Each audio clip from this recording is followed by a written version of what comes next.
Welcome back for match 3. This is Old Man Poole. We have a reasonable hand here. Not fantastic, but reasonable. We're a little bit land heavy. We'd like to have another 3-drop. We're definitely keeping though. We are playing Lord Slappy Pants.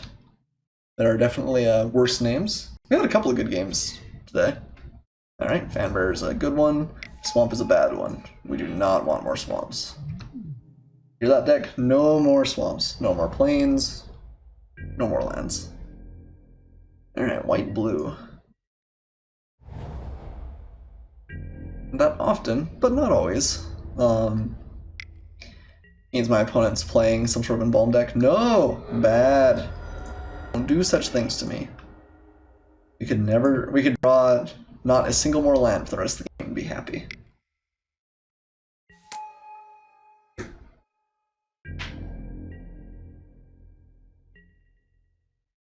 Or if he wants to attack. Yeah. Sure, we'll upgrade.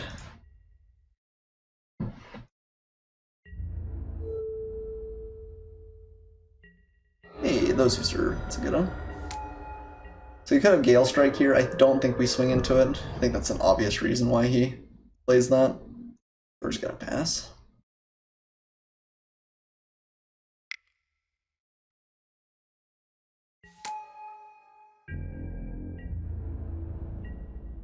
Cycles. Okay.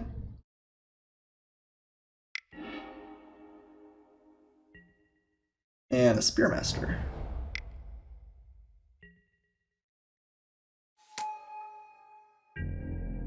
Okay, I like Cradle of the Accursed. If we have to draw a land, Cradle of the Accursed is a good land to draw. I think we swing with both here.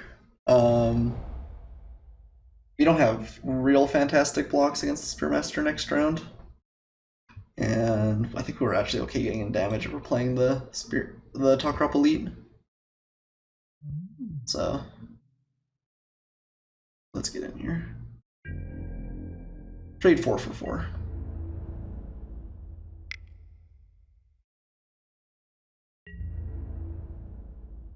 I guess we maybe should have waited on the Cradle of the Accursed.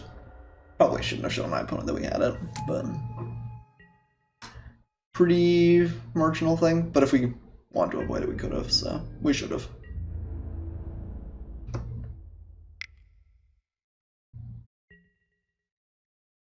Yeah, definitely not blocking.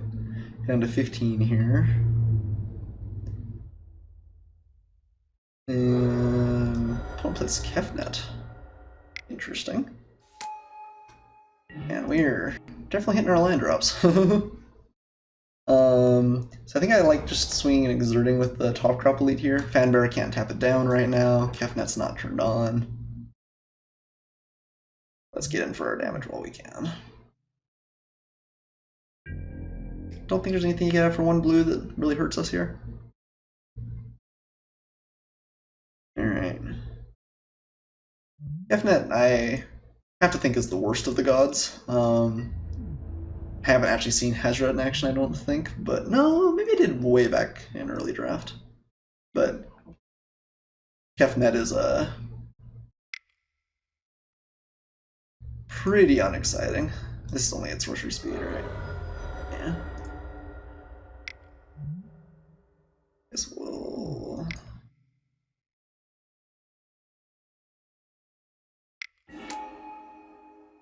It is a powerful effect, but it is a powerful late game effect.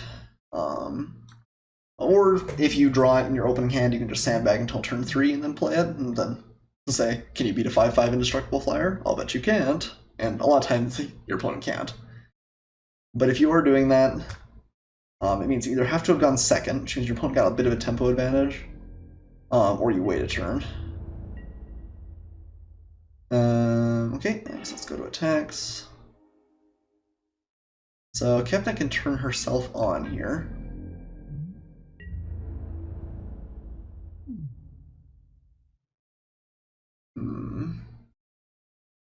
So maybe that's just okay. Kefnet turns on, he can play 1 card next turn. He can tap down the Top Crop Elite. We'll get in for 4 damage here, then we have Mighty Leap. We probably can get him. I think I'm actually okay sacrificing something here. He has to pull land back to his hands, which is a little bit expensive. He does turn Kefnet on. I should probably stop using that language verbatim. People are going to have some interesting ideas about the Blue God.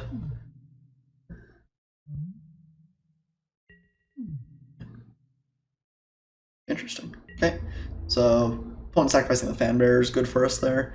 He's obviously playing about around Innocatcher's name, which is fine. I think that's a reasonable play by my opponent, but it's a little bit of value for us. Lets us trade 1 for 1 and get in for some damage.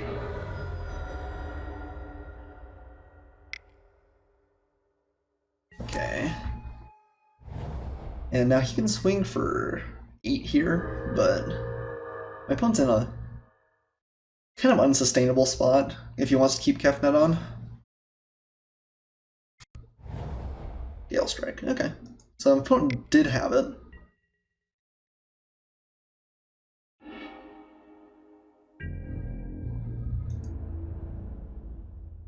So let's see. Swing and Exert. Opponent blocks the Mummy. I guess if we swing and Exert cast it there, he blocks. Trades. Takes 3. I don't think we have lethal for sure. We can put those 2 in the air. And always get in for 3 damage. Kefnet's still on. Maybe swing with the Doom Dissenter. I mean, we're definitely close. We're definitely close. The problem is my opponent's got a full grip of hand, full grip of cards, so every turn that it continues here, he's gonna get a little bit more value. He ever swings with Kefnet, we're in kind of a good spot.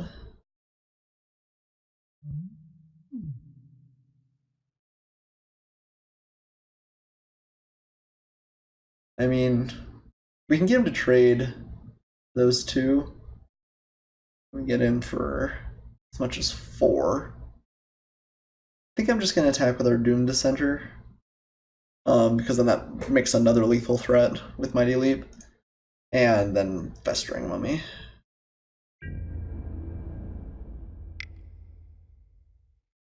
Okay. Fine by me.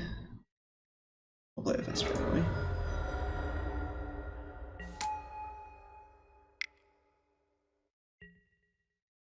Yeah, again though, my opponent's just got a pretty good state. I mean, he can't play a land and a card and keep Kefnet on, I guess. Oracle's Vault. That's what you're going for? Expel the top card of your library. Oh, what? I mean, okay, but I think that gives us lethal. Yeah, okay. So managed to get there, I think. That's funny. Of all the cards my opponent had, that does not feel like one I would have used, but okay, well, swing with everything. I think it's a little bit bigger. Maybe we should have Mighty Leap to finish the job.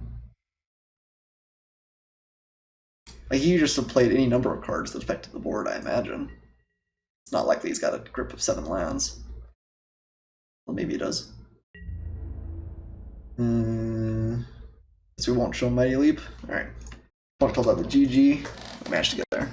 I'm not gonna lie, I was pretty scared about Kefnet there. If he just sat and played a card every turn that blocked on the ground, I think eventually we were gonna get run over. But Oracle's Vault. I do not see the rationale with that. Like, he was dead on board. There has to have been something better than that. Okay, anyway, doesn't matter. Opponent's playing Gale Strike, Fanbearer, yes, and Kefnet. Just don't like Sacred Cat. I picked a couple up in the draft, and I was like, this card could be pretty good, actually. And we've just never played it. Mighty Leap, you may need that little bit of extra punch to get in. Vizier, I guess, is We didn't see much other than Gale Strike. He's probably Gale Striking one of our many tokens in the stack. I don't know if another Vizier is amazingly insane. I guess it saves an attacker sometimes. Maybe it's better than another Mighty Leap.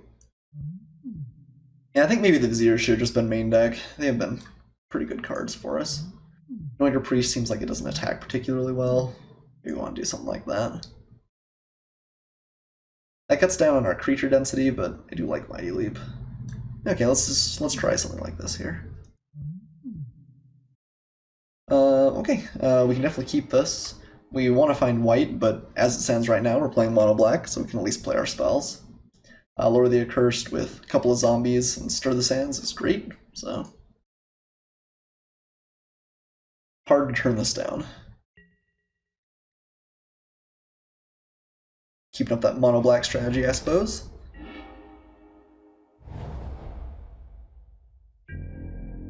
Cycling. Okay.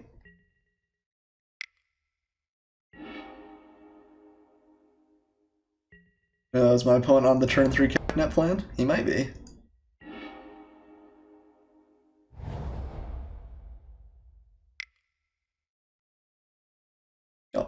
Oh no, I was like, is he countering this?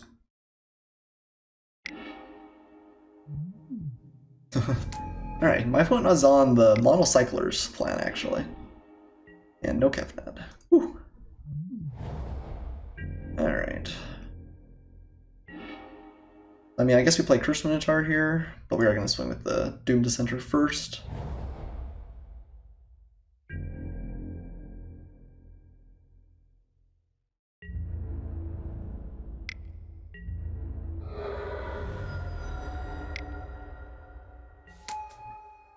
Seven cards. Kefnet now? No, not quite yet. Oracle's Vault. Okay, my phone's going deep on this. Nice. That's actually a really good draw, because we can play Lord of the Accursed and the Festering Mummy in one turn.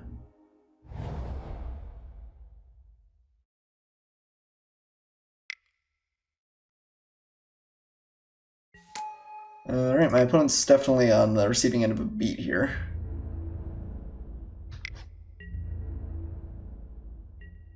And Oracle Vault is a good card advantage engine, but it is kind of a slow one.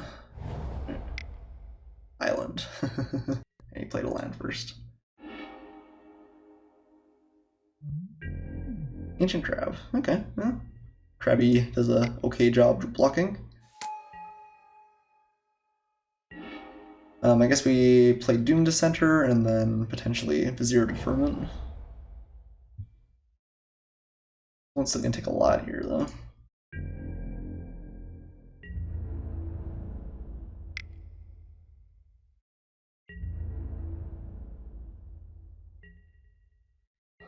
Well, it's a little bit of a shame that I think that our best draw with the deck was playing against the person who's trying to do the sweetest thing, but yeah. Opponent did learn his lesson. Didn't play a land, but Vanberger not doing tons either. Just stem the bleeding.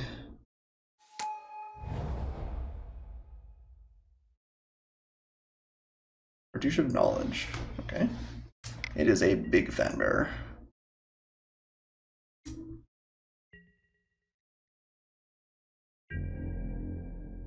Do we want to just play the Vizier here?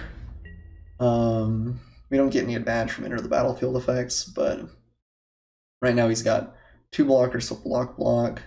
I might just called it. Yeah, alright, well that was kind of a sad way to finish up the matches. Yeah, that was kind of a rough match for my opponent, I think. The first game Kefnet looked kind of sweet, though. It gave me hope that maybe that's a viable strategy, but yeah, Oracle's Vault just not quite getting it done.